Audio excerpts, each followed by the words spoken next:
Hi, my name is Jim Merritt. I'm one of the members here at Merritt Webb, and I want to take a minute today to talk to you about trucking accidents.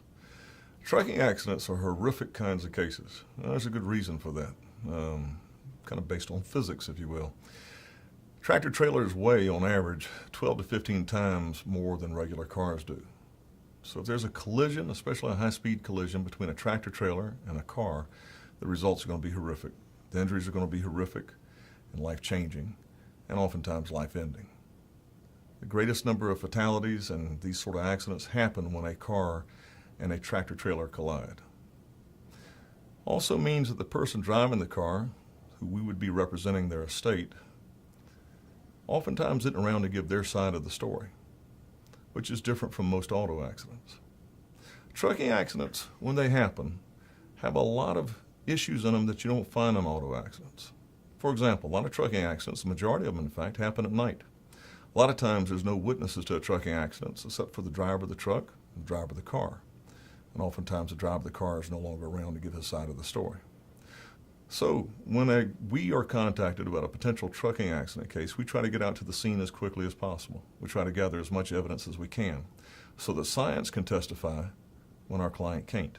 So science can determine exactly how the accident came about when our client can't. This requires us to be able to have pretty good access, quick access to experts. This requires us to know what evidence to obtain at an accident scene. This requires us to know how to interrelate with the engineering teams that the state sends out for most trucking accidents and interpret their data as to exactly how it happened. Because usually a trucking accident is going to be defended by a large trucking company and by a very large insurance company. And I can assure you they will be on the scene within hours of the accident happening, if not sooner. They will have their engineers scoping out the scene, measuring the distances, measuring the impact, and trying their best to gather as much evidence as possible, and hoping and praying that the person who was injured, or if they were killed, their family, is not going to a law firm that has the ability and the resources to bring their own engineers to bear and will have their own investigators on the scene.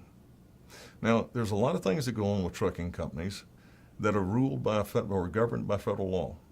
Federal law indicates exactly how fast trucking companies are supposed to be able to drive, how long the drivers are supposed to be in the cab, how long they're supposed to rest, and the rest of it. There's a lot of rules that apply to trucking accidents that don't apply to auto accident cases. You need a firm that knows those rules, those regulations, and those federal laws. Here at Merritt Webb, we've been doing trucking accidents for some time. We're a fairly large firm. In fact, we're a regional firm, so we have significant resources we can bring to bear.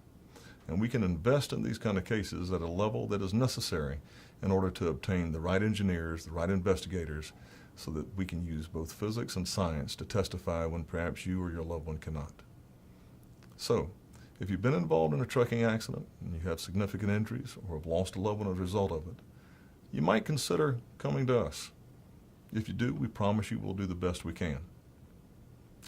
I hope not to have to see you as a result of a trucking accident, but if one has happened, we'd be honored to represent you.